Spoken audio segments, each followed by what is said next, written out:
Iran की रणनीति से यूएन में पलटा पूरा गेम। जी हां, अरब प्रस्ताव पर लगा ब्रेक और देखता रह गया अमेरिका। सही सुन रहे हैं आप। मिडिल ईस्ट तनाव के बीच यूएन में स्ट्रेट ऑफ हॉर्मुज खोलने पर प्रस्ताव लाया गया, लेकिन रूस, चीन और फ्रांस ने वेटो कर उसे रोक दिया। इससे अमेरिका और अरब देशों की योजना रुक गई और वैश्विक स्तर पर मतभेद सामने आए। मिडिल ईस्ट में तनाव के बीच ईरान ने अपनी रणनीति से यूएन में अमेरिका, इजराइल और अरब देशों को धूल चटा दी है। यूएन में इन देशों की करारी हार हुई है। रूस, चीन और फ्रांस ने संयुक्त राष्ट्र सुरक्षा परिषद यानी UNSC, United nation security council में अरब देशों द्वारा प्रस्तावित एक अहम प्रस्ताव को रोक दिया है। न्यूयॉर्क टाइम्स के एक रिपोर्ट के मुताबिक अरब देशों ने हॉर्मुज स्ट्रेट को खोलने के लिए सैन्य कार्रवाई की इजाजत देने की मांग की थी।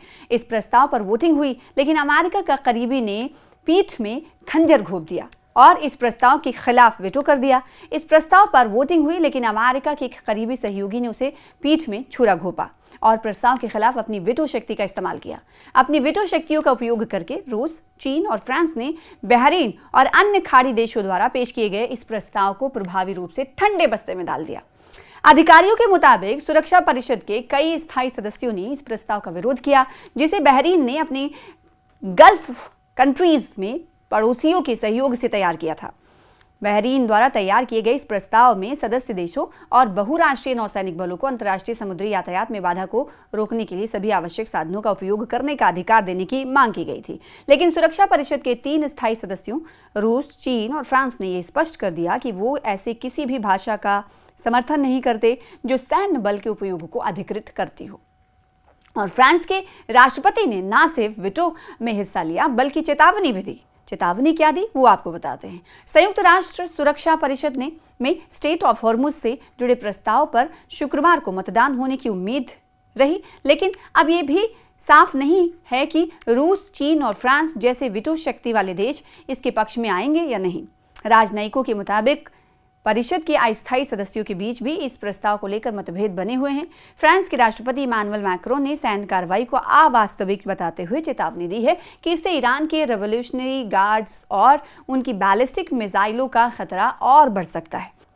न्यूयॉर्क टाइम्स के एक रिपोर्ट के मुताबिक अरब देशों ने हॉर्मुज स्ट्रेट को खोलने के लिए सैन्य कार्रवाई की इजाजत देने की मांग की थी। इस प्रस्ताव पर वोटिंग हुई, लेकिन अमेरिका का करीबी ने पीठ में खंजर घोंप दिया और इस प्रस्ताव के खिलाफ वेटो कर दिया।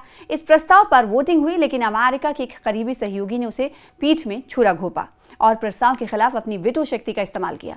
अपनी वेटो शक्तियों का उपयोग करके रूस, चीन और फ्रांस ने बहरीन और अन्य खाड़ी देशों द्वारा पेश किए गए इस प्रस्ताव को प्रभावी रूप से ठंडे बस्ते में डाल दिया। अधिकारियों के मुताबिक सुरक्षा परिषद के कई स्थायी सदस्यों ने इस प्रस्ताव का विरोध किया, जिसे बहरीन ने अपनी गल्फ कंट्रीज में पड़ोसियों के सहयोग से तैयार किया था। बहरीन द्वारा तैयार किए गए इस प्रस्ताव में सदस्य देशों और बहुराष्ट्रीय नौसैनिक बलों को अंतर्राष्ट्रीय समुद्री यातायात में बाधा को रोकने के लिए सभी आवश्यक साधनों का उपयोग करने का अधिकार देने की मांग की गई थी। लेकिन सुरक्षा परिषद के 3 स्थायी सदस्यों रूस, चीन और फ्रांस ने यह स्पष्ट कर दिया कि वो ऐसे किसी भी भाषा का समर्थन नहीं करते जो सैन्य बल के उपयोग को अधिकृत करती हो।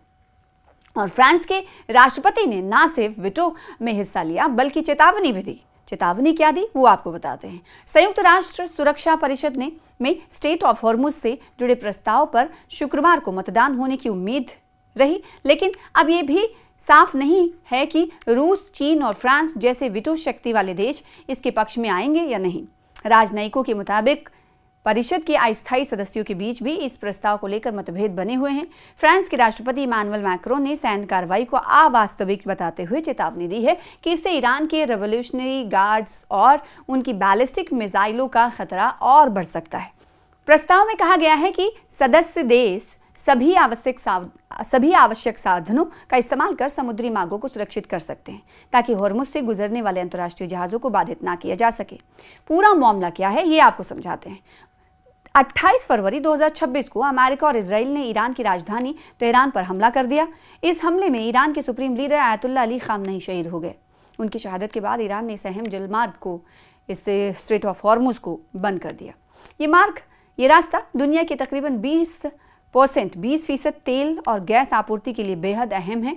इसके बंद होने से वैश्विक एनर्जी बाजार पर बड़ा असर पड़ा और तेल और शिपिंग की कीमतों में तेज बढ़ोतरी हुई।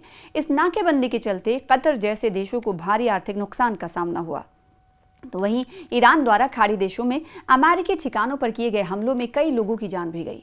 बहरीन ने सुरक्षा परिषद में ईरान पर गंभीर आरोप लगाते हुए कहा कि वो नागरिक ढांचे को निशाना बना रहा है और अंतर्राष्ट्रीय कानून का उल्लंघन कर रहा है।